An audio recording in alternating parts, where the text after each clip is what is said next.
I want to give you some advice. He says, you have to remember that you're one of them. You're not one of us. And at first I, was offended. I said, what do you mean? He says, it's a mindset. You're a supervisor. You're one of them. You're not one of us. He says, you're a good one of them and we like you, but you're one of them. You're not one of us. So you can't interact with, front line the same way as you did before. Brothers and sisters,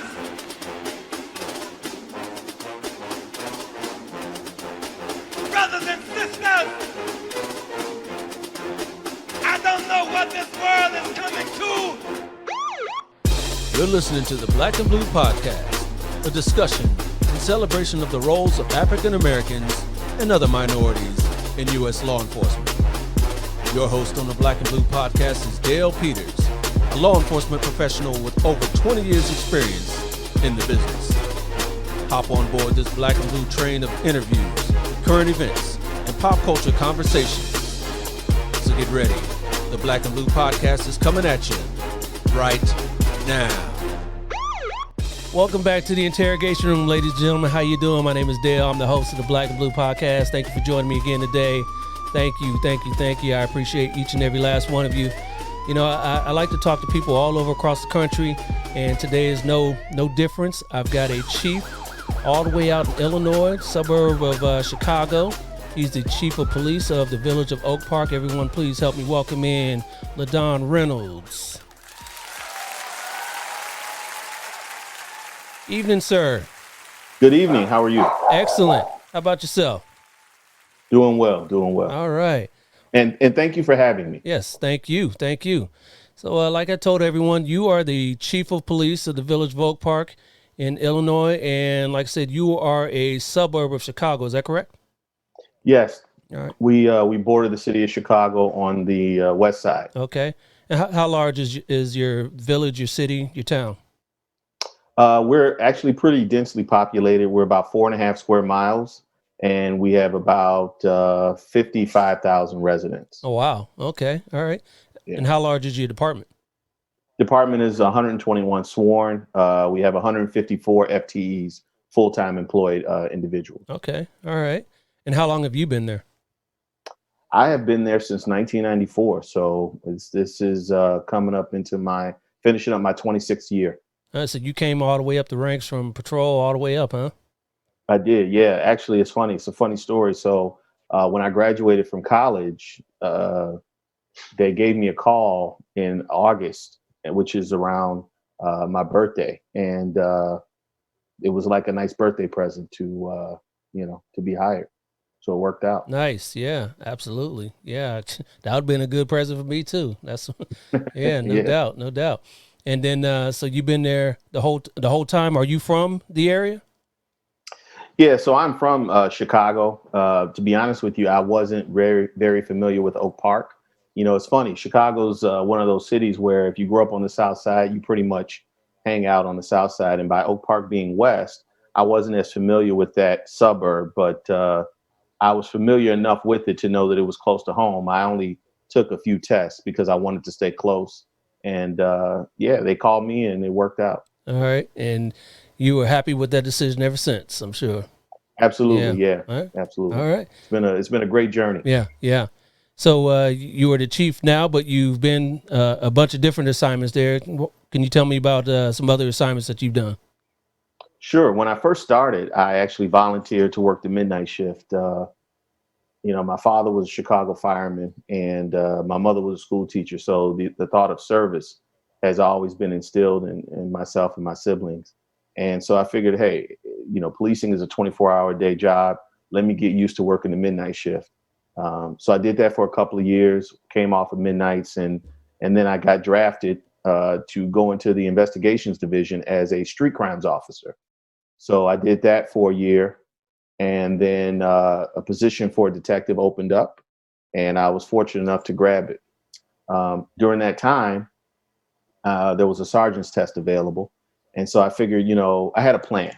My plan was to be a patrol officer for 10 years, be a detective for 10 years, and then be a sergeant for 10 years and then retire. Figured I'd do 30 years and then max out. And I took the sergeant's test and messed around and got promoted. So I got promoted with like 5 years on the job. Oh, Yeah, yeah. yeah. And so I had to really rethink who I was and how my career was going to, you know, pan out. Now, did you think you were ready at that time? No, I didn't. And this is why I had to kind of reinvent myself. But what I learned some pretty good lessons that first year. Officer by the name of Richie, veteran officer, approached me and he says, I want to give you some advice. He says, you have to remember that you're one of them. You're not one of us. And at first I, was offended. I said, what do you mean? He says, it's a mindset. You're a supervisor. You're one of them. You're not one of us. He says, you're a good one of them and we like you, but you're one of them. You're not one of us. So you can't interact with, front line the same way as you did before.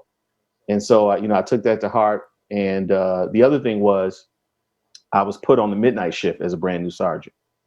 And what I quickly realized is that every one of the individuals under my supervision was old enough to be my parent, male and female. Right. And so what I figured out was this, as a supervisor, it's really not my job to tell people what to do. It's my job to create an environment where they can do their best work, to kind of remove obstacles and to support them.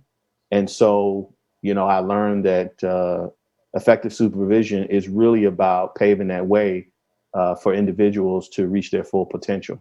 So that's kind of how I got into supervising and eventually command.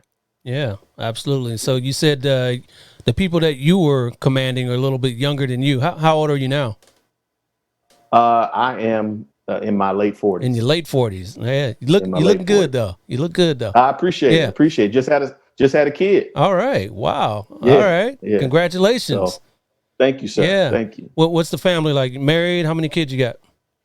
I'm married. I've got 2 daughters at home and now a brand new son. I got my oldest daughter is 19. I have a 13-year-old and now I have a brand new baby boy. Yeah, you got a big span there. Yeah, I got a big span. Look, I was surrounded for a few years, but now I got help. You know what I mean? I got some backup now. You mean you got help that he's going to help you walk? Right. That's true. That's true. Yeah. It's funny, when my daughter was young, to kind of illustrate the point of me being surrounded, my wife gave me a call and she says, our daughter wants a dog. And I says, okay. And it was a boy dog. Right. So I'm excited. I'm like, okay, ain't no other testosterone, no other male. So I got a boy dog. Right. And come to find out it was a Maltese and they named him Flower. So come on, man. Really? So that's what that's what I was dealing with. So but it's all good. It's all love. But you call him Flo though, right? Right. But yeah, no, it's family's good and very supportive and just I'm blessed. What's your daughter think about you being a police officer? Again, we're a public service family, so it's something normal to them. They support me. They understand what the role of police in society is. My wife is also in enforcement. She's a supervisor of investigations. And so for another department. And they just, they support us and they understand. And they also know this is a huge responsibility. And so, it's a positive thing. Yeah, that's great. You mentioned earlier your dad was with fire department, correct? He was a Chicago fireman. He's passed away. He's since passed away. Okay. But yeah, he spent his career with the Chicago Fire Department. Well, you disappointed and went to the other side, huh? There's always that friendly rivalry. There is. And it's funny, when I got on the job, they told me I stood in the wrong line. But I tell you what, when I was a kid, I used to spend the night at the firehouse. And of course I couldn't. Chicago Fire Department, they fight fires aggressively. Okay. And I can remember seeing my father pull up on a scene and, no mask, cigarette in his mouth, fighting the fire. Okay. Now, of course, they don't do that anymore.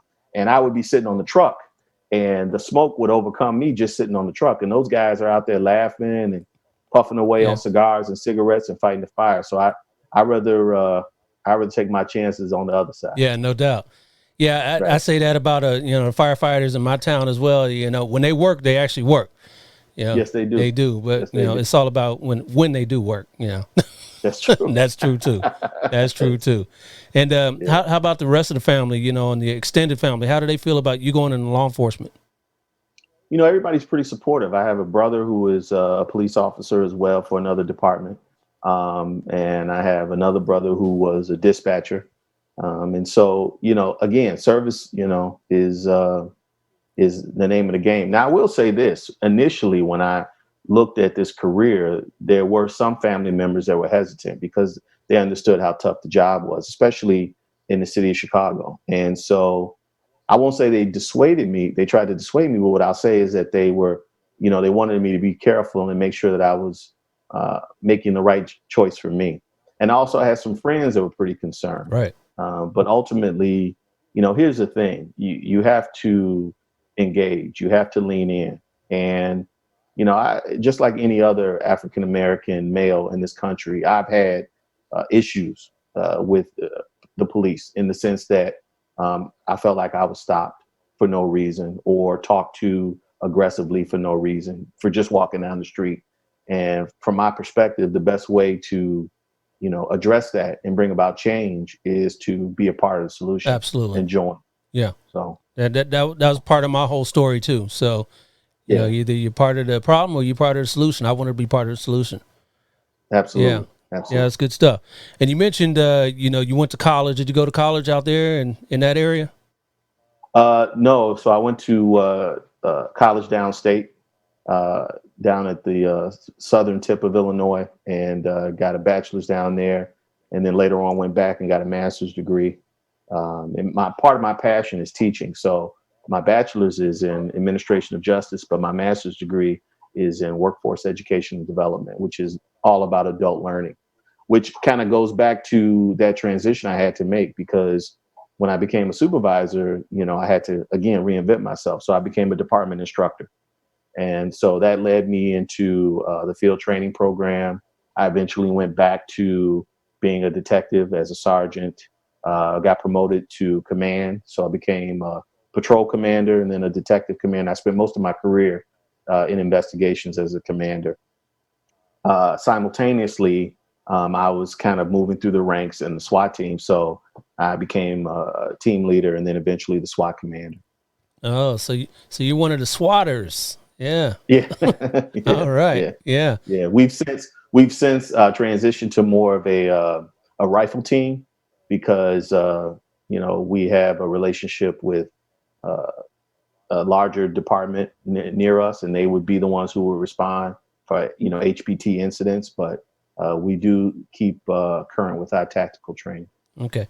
So is it do you allow them to handle the incidents, or is it more like a regional team that you guys have now? So we would be more of a containment, instrument, and that other team would come in. Gotcha. And address the more surgical operations. Gotcha. What are the demographics of Oak Park? So the village of Oak Park is roughly 70 to 75% white. I would say around 15 to 20% black. And then I would say the rest is other, maybe 75% white. I don't know. Yeah. Somewhere in that neighborhood. Yeah. Is there a large Hispanic community? Not within Oak Park. They are part, but I would say the rest of other makes up, our Latin X and Asian populations. And, to coincide with that, the department is a pretty good reflection of our community. We have good representation. So we're very fortunate in that regard. Yeah, that was going to be my next question. How about your department? Yeah, no, pretty diverse department. Of course, trying to recruit women into policing is difficult. So as far as that demographic, it's not 50-50, but in all the other areas, we're pretty much spot on. Yeah, no doubt. So, kind of the elephant in the room we were talking about off camera is the events shaping our nation right now with the George Floyd incident and the BLM protest. How did any of that affect your department in your city? Well, again, by our proximity to Chicago, And we have two CTA train lines that run through Oak Park, as well as the Metro, which is more of the commuter rail line. So a lot of rail lines that run through our town. And we're 9 miles from downtown, which is actually closer than some neighborhoods in the city. So a lot of our residents work in the city. We experienced a lot of peaceful protests in Oak Park, and I'll tell you that our citizenry is very active, and so they've formulated some very strong opinions in support of Black Lives Matter, and a lot of the national conversation. So as a community, we were impacted because our citizens were vocal in support. So there were a lot of peaceful protests. But as a region, we were impacted by some of the issues, that the city of Chicago had. Yeah, yeah. And that's what I was wanted to get at, is making sure you guys had peaceful protests. So for the most part, you had peaceful. Absolutely, absolutely. And the relationship between our community in Oak Park and the neighboring community in Chicago is very close. So there were some joint protests where the residents interacted and worked together. So that was a good thing. Yeah, yeah. How about COVID? How did COVID affect your town? I tell you, we as a community, our mayor was very progressive and proactive when this pandemic first hit. And so we instituted shelter-in-place orders actually ahead of the state of Illinois, a few days ahead of the state of Illinois. So we've been very fortunate. Our numbers are pretty low. It has impacted, the workforce to some degree, but thankfully, all of our individuals who've been impacted have recovered and back to work, and our community has been, pretty low as it relates to incidents, and mortality. Did any of that affect your operations, or how you, proactive activity, stops, or how you responded to calls? What we did was we triaged, and the emergency calls for service, our operation didn't stop in that regard. But of course, we tried to do differential response, which is taking reports over the phone. We kind of changed some of our processes as it relates to face-to-face contact, and tried to limit that. We also put in some structural changes inside the building so that we could, create partitions and separations from the public and the officers. We mandated masks, and we did all those things, I think, that you saw other agencies do to maintain the health and safety of not only the employees, but also the community. And you want to lead by example. And so we did that. Yeah, absolutely. Well, I'm glad all you guys are making it through, relatively unscathed, just like a lot of us. But how about the schools in your area? Are they gearing up to open back up, or? I think they're still in discussions trying to figure out the best course. I mean, in Illinois, we're not spiking the same way that some of the other states are. But, there are some indications that we need to be cautious. So I think that's an ongoing conversation, and it'll probably be determined within the upcoming weeks. Right. Okay. Good. So during your rise through the police department, were there any individuals that kind of helped you along the way, mentored you, during your stint at every level, detective, sergeant, anyone that kind of helped you along the way? It's interesting. My department has gone through various transformations, as you can imagine, from the 90s until now. But one of the things that I have been able to do is find individuals to, if not mentor, to observe and try to emulate. And so, it's always good to have, I call them surrogates, you know what I mean? You have individuals who can step into your life and make a difference and show you the right way to do things. There was no other police in my family, so I didn't have a resource to talk to have those conversations. And so some of the older African-American officers that had been on the job for quite some time kind of filled in. But not only African-American officers, but some of the, Caucasian supervisors. I actually, by me going into investigations pretty early, I was able to establish some relationships, long-lasting relationships, that helped me develop. And those individuals spanned all colors and creeds. Yeah. And are you kind of paying that back in your department as well? Absolutely. So here's the thing: from a leadership perspective, I get the most joy out of seeing my people succeed. Whatever that is for you. If you want to be a supervisor, I'm going to give you the information that you need, give you the training, give you the opportunity to realize your full potential. And when you reach those goals, to me, that's a success. Now, everybody can't be chief, everybody can't be a commander, but it's almost like a team. What way can you contribute to the organization? What way can you best serve the organization and yourself? And self-actualization really is what it boils down to. And so, yeah, absolutely. We create those opportunities for people to grow, not only in their personal knowledge of policing and their professional knowledge of policing, but also grow in ways that they can benefit the community. When we were off camera, you and I were talking about how we've made decisions to, go into policing. And so I've always talked to my officers and explained that the police, Sir Robert Peel said it best, right? 200 years ago, he laid out those 9 principles of policing, and one of which he said that the police are the public and the public are the police being only those members of the public who are paid to give full time and attention to duties incumbent upon all citizens. So what I say to my officers is that it's not us against them. The more successful you are, the better officer you are, the better you benefit the agency, the better you benefit the community, and we all win. So does that make sense to Yeah, you? absolutely. Yeah. Yeah. Yeah. It's good stuff. Good stuff. I noticed you got a excuse me, a pretty cool looking shirt you got on right there. What is that? Is that from the FBI Leadership Academy? What is that? Yeah, it's a FBI National Academy polo. I graduated the National Academy in 2015. Congratulations. So thank Yeah. you. Thank you. What does that entail for our viewers? So the top 1% of law enforcement executives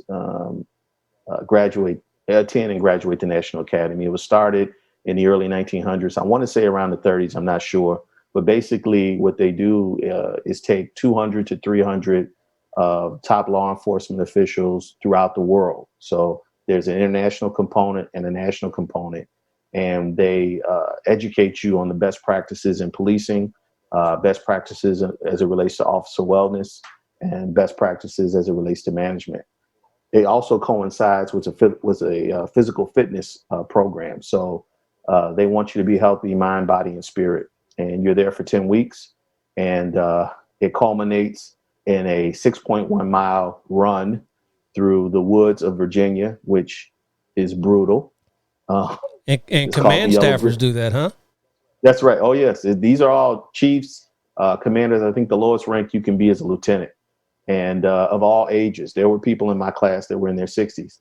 And so they work you out for 10 weeks and it culminates into the yellow brick road. And, once you make that accomplishment, I tell you, it's a huge thing. So when you see those yellow bricks, that means that individual went through, blood, sweat, and tears to make that accomplishment. So I tell you what, it was the pinnacle of my career as far as executive development, but tough to be away from home.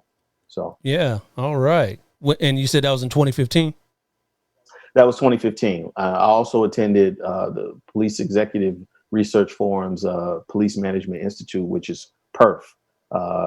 That was at Boston University. That's 3 weeks. And basically they bring in professors from MIT, Harvard, Boston College, Boston University to instruct you on the best practices in management, negotiations, and things of that nature. Nice. Congratulations. Thank you. So since you've been chief, what sort of changes have you implemented as far as, interactions with the community? Has there been anything that you've had to overhaul right away as soon as you took office?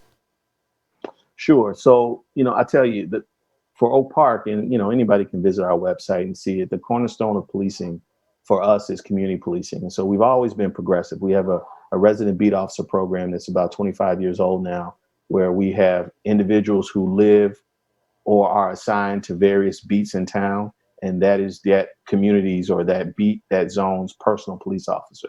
And their responsibility is to handle the chronic issues that relate to, life safety and quality of life. So one of the things that I did when I first stepped in, and so again, community policing, but that's a kind of a big term. And so what I wanted to do is just kind of move us into the 21st century.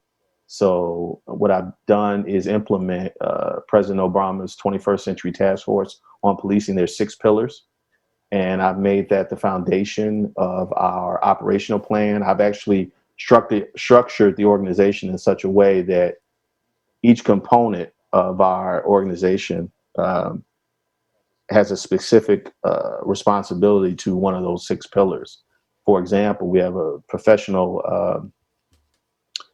standards department that works out of my office, and they're not only responsible for accountability, but also for officer wellness and safety, and also our policies and procedures, things of that nature.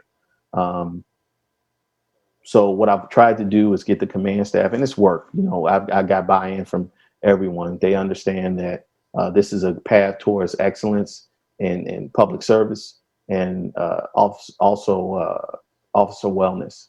I tell you what, you have to take care of your officers. You have to make sure that they have mechanisms and processes in place to work through some of the traumatic incidents that we experience. You've probably seen it on your job. There's a such thing as cumulative PTSD, right? And so if you see these traumatic incidents over the course of your career, it can lead to, psychological and mental health issues. And officers, that manifests itself in several ways. We have a high divorce rate. We have officers who, have issues with substance abuse, things of that nature, or even aggressive behavior on the street, right? So if you have somebody who's struggling with issues, they're not going to be their best when they encounter that citizen who's having their worst day. So we've implemented the 21st century principles and pillars. We've beefed up our officer wellness program.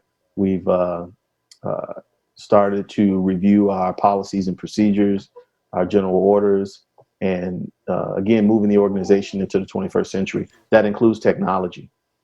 So we spent a lot of money and resources on technology upgrading. All right.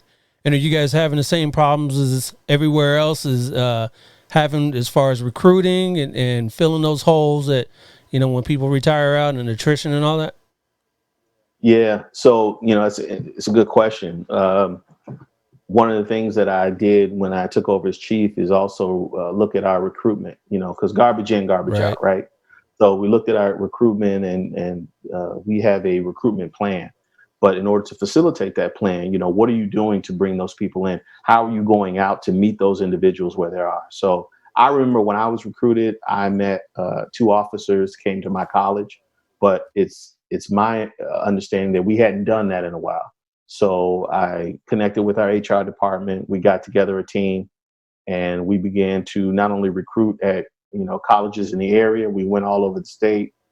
We also went to various different diversity centered job fairs and kind of get our message out and let people know who we are. I also sent a diverse team of recruiters, so individuals can see that it takes all shapes and sizes to make an excellent organization. So I just wanted to make sure our representation was there. So that's part of it too. Yeah. I remember when I came on the job and took the test, there were maybe 800 to 1,000 people packed into the high school to take that test. I think the last time there were less than 200 we gave a test. Yeah. So as you go through that process, some people don't make it because it's a very arduous and very difficult process. And so, the bigger the pool, the better your opportunities are to fill the positions that you need. And why do you think that is nowadays, that those pools have gone down from 800 to down to 200?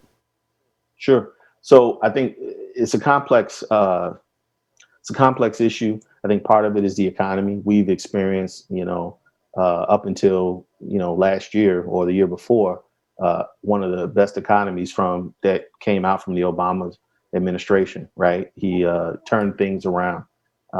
And so we were experiencing low turnout then.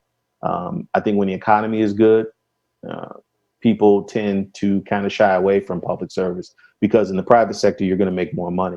Now, one of the things I always tell people, and this is a selling point, is that in the public sector, your salary is dependent upon tax rolls. In the private sector, is dependent upon the economy. The government is going to get paid, so you're going to get paid if you're, you know what I Right, mean. right. If your salary is dependent upon the tax rolls, and so I think people are seeing that. We may see kind of a swing back now that we have these issues with the economy now. I think the other thing is that there's been a narrative post 9/11 where during 9/11 everybody was supportive of the police, but there's been a narrative that has shifted, and that's part of the national conversation.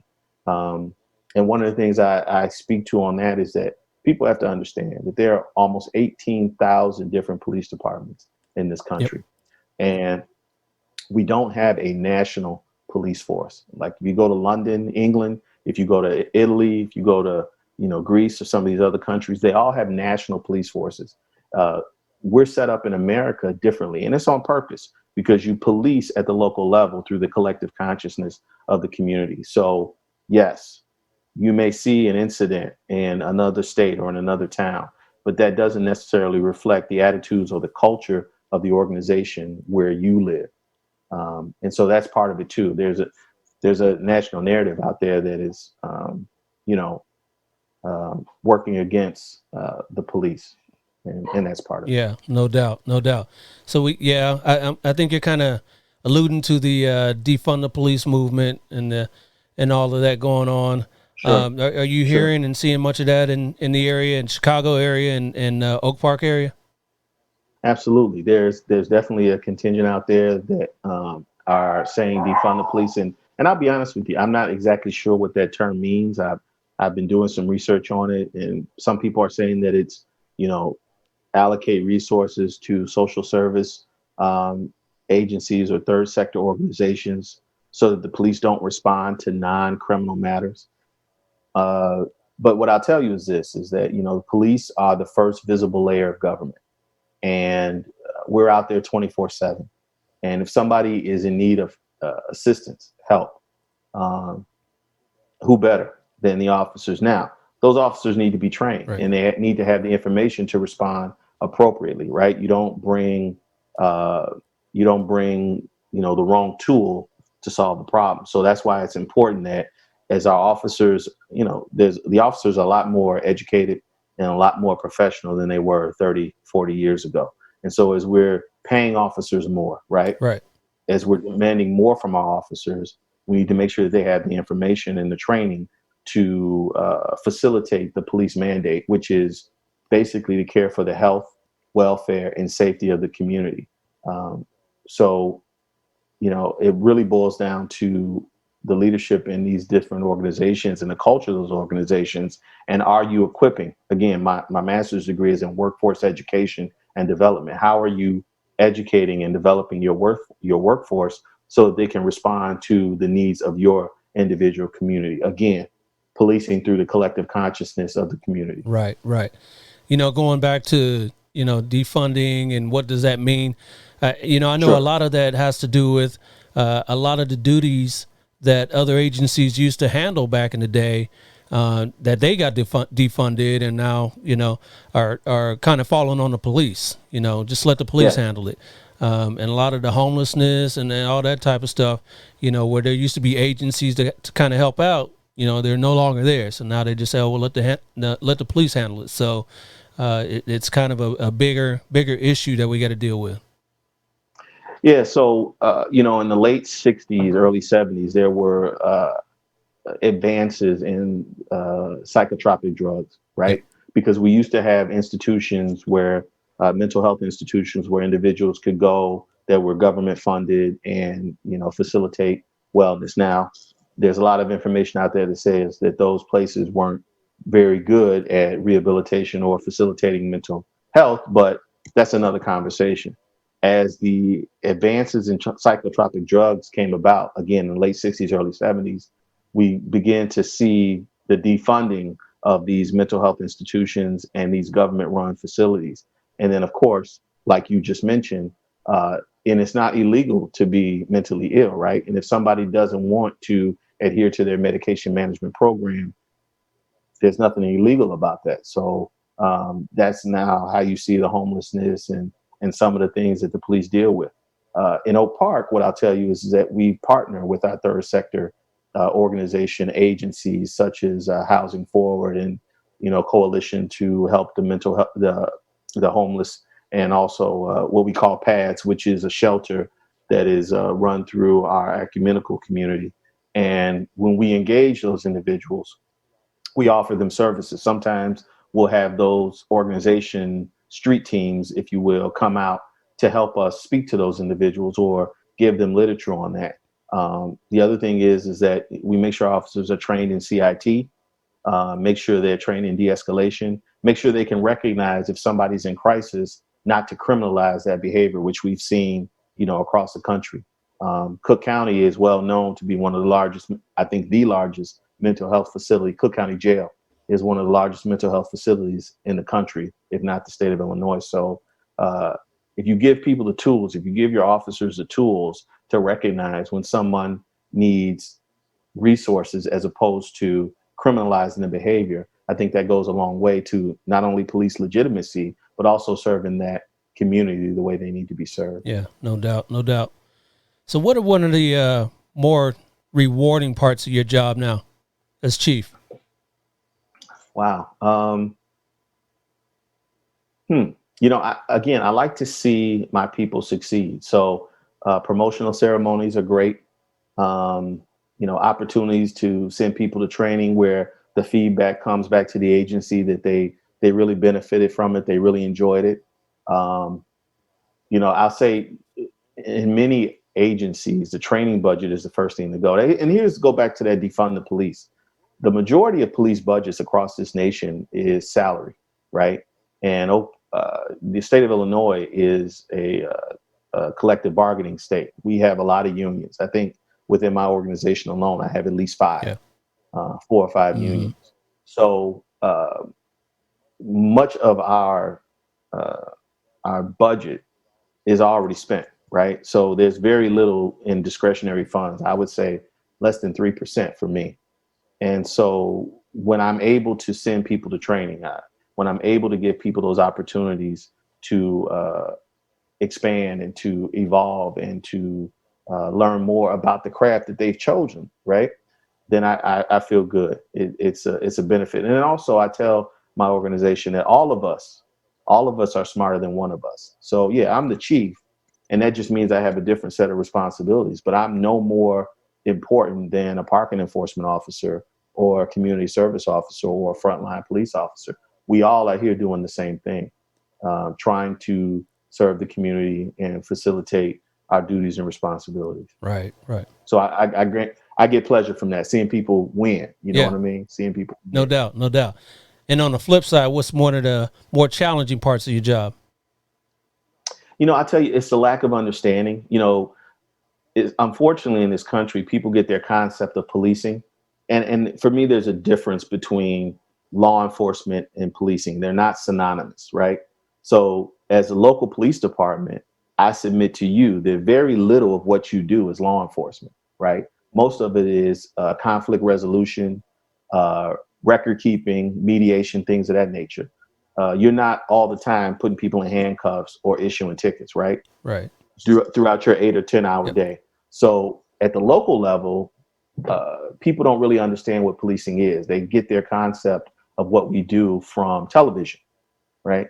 And they think because they saw Law and Order, or if you're a little bit older, Hill Street Blues, or I don't know, Reno 911 or Brooklyn 9, whatever these shows are. I hope not those. You two. think that? Right. But they figure they understand what we do. But there's a real science that's involved in what we do. And so I think what's difficult is trying to convey to people what the profession of policing really is, what our duties and responsibilities are as it relates to serving citizens. And one of the things I say is that what we're responsible for from a general standpoint can be found in the Constitution, right? We all swear an oath to uphold the Constitution. And, in the preamble, it says that we're to ensure the blessings of liberty for ourselves and our posterity. That's what the police are there for. right? You believe in, you're supposed to police through the Constitution, everybody's rights, treat people with dignity and respect, preserve the Fourth Amendment rights, right? Preserve their right to free speech, things of that nature. So when we talk about the protests, I don't have a problem with people protesting. That's your constitutional Mm-hmm. right. I just don't, I feel like you shouldn't allow your rights to infringe on someone else's rights. You know, we all have to be orderly and respectful of each other. So I think that's kind of the difficulty we have, is explaining to people who we are and what we do in the real sense, and not for them to get their perception from television, media, or the negative things that they see. Case in point, if there's almost 18,000 police departments across the nation, then there's literally millions of contacts that the police have with the public every day. If you see on television per year 10, 20, even 30 negative contacts in comparison to a million, you know what I mean? Oh yeah. There are good police officers out there doing a good job. But we just have to make sure we have the tools to root the bad ones Yeah. out. So Yeah. that's what my But difficulty playing is. devil's advocate, that, the other Sure. side could say those are the only ones that we were able to record, that we heard about. Yeah. Sure. You know, I tell you what, if you have that mentality, you're gonna all, if you're looking for a negative, you're gonna always find Yeah. something. But the fact of the matter is that um, it's not the majority of No officers. doubt. Most of the people that I've come in contact in my career um, do it for altruistic reasons, right? I want to help. I want to be of service. Um, like you and I, I had a negative experience and I want to be the positive. I want to get in and change some things. And so, this is when you become a police officer, it's not just you, your whole family becomes part of, Mm-hmm. policing.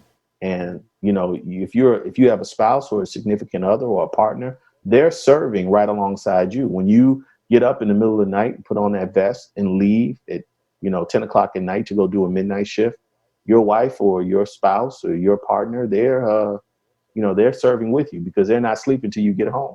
I think people need to understand that there are good men and women out there serving. And again, we need to have the right mechanisms in place to hold the ones who operate outside of policy accountable. Absolutely. So as an African American male, you say you noticed you had a few incidents, during your life, and you wanted to change that. Have you noticed anything coming up as an officer where maybe you being there kind of stopped something, or you kind of got a vibe that something may have happened if had you not been there? You know, not that I can recall offhand. What I can say is that I've been in situations where my presence has calmed down the person who was stopped. Okay, You know yeah, what I mean? There may have been anxiety on the part of the suspect, right? This individual was stopped because they matched description or what have you, or they've been identified.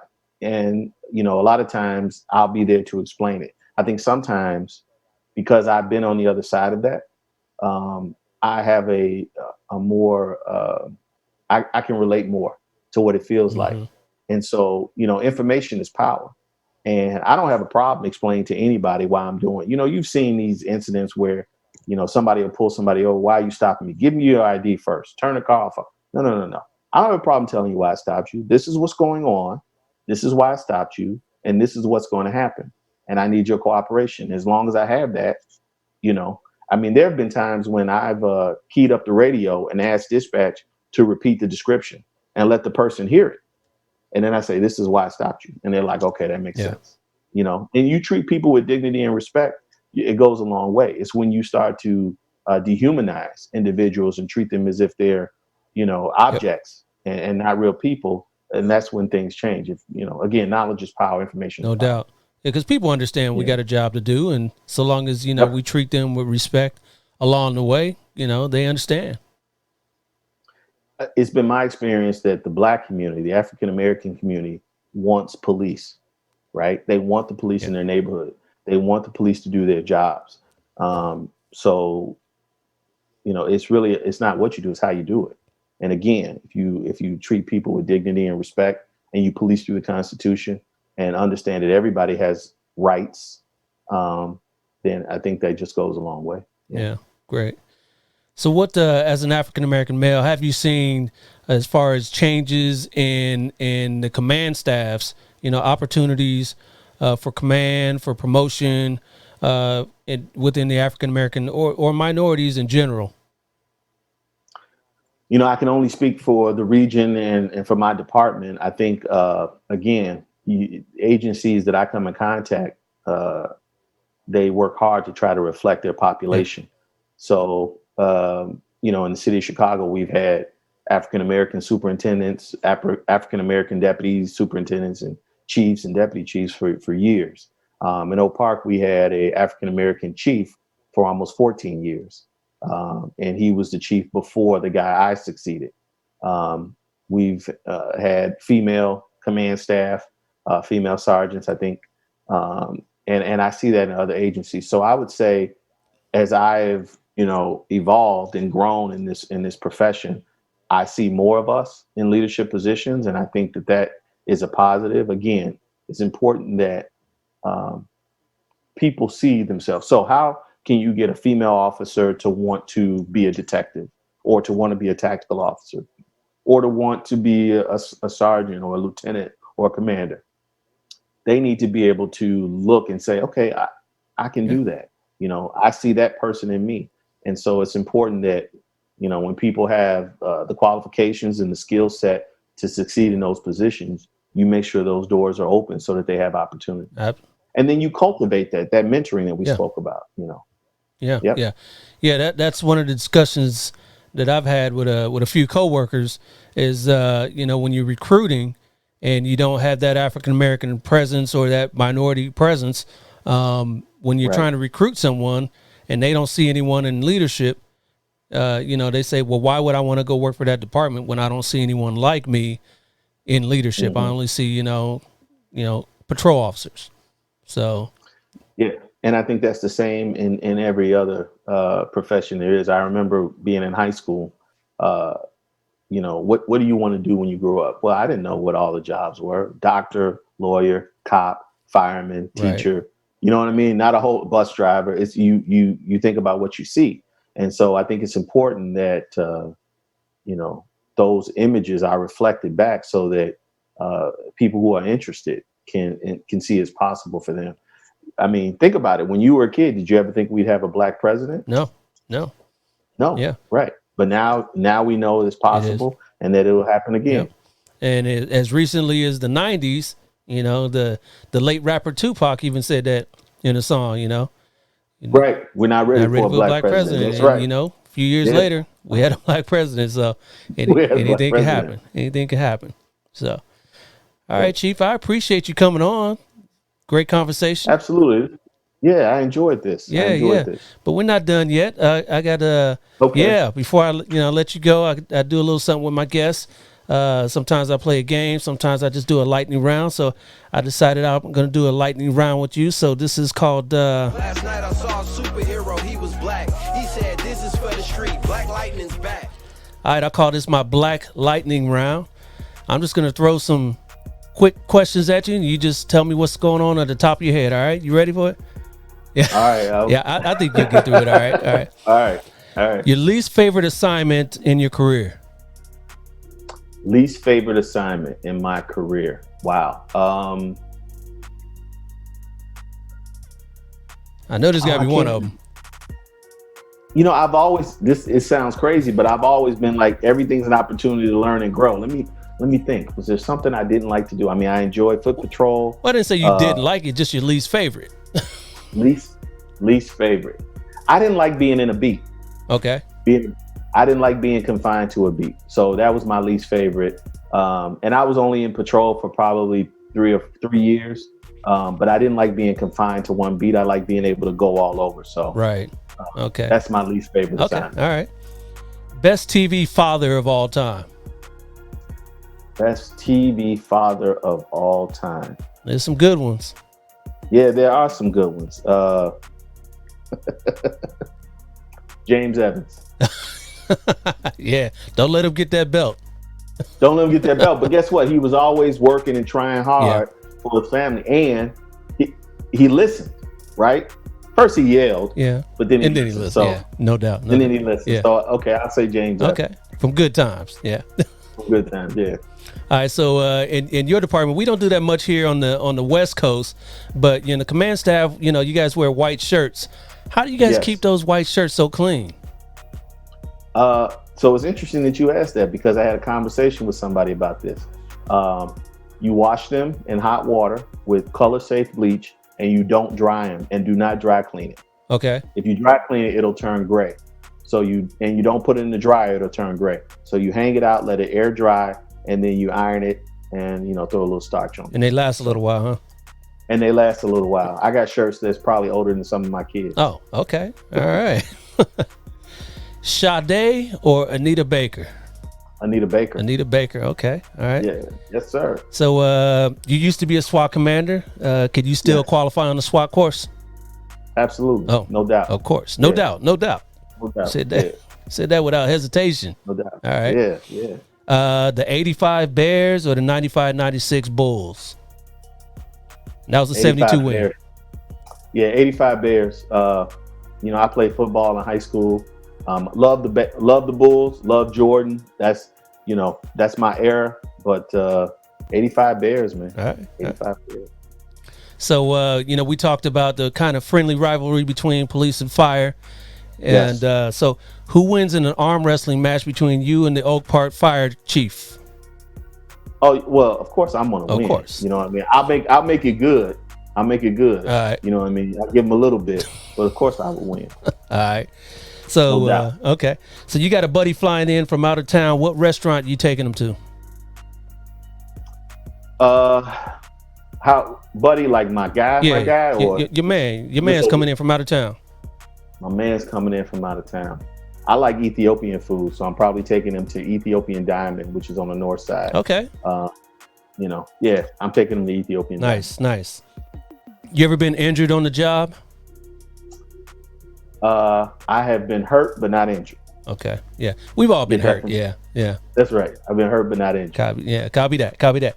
Your last one here. Finish this line. Surely you can't be serious. Surely you can't be serious. The interview's over. I had such a great time. We should keep going. It's from a movie. It's from a movie. Oh. From a movie. Surely you can't be serious. Nah, I don't know. You don't know that one? What movie is this? Airplane. Shirley. Yeah. Shirley. Don't call me Shirley. Yes. Don't call me Shirley. That's right. Don't call me Shirley. I am serious, and don't call me Shirley. Yeah. That's right. Yeah, you got it.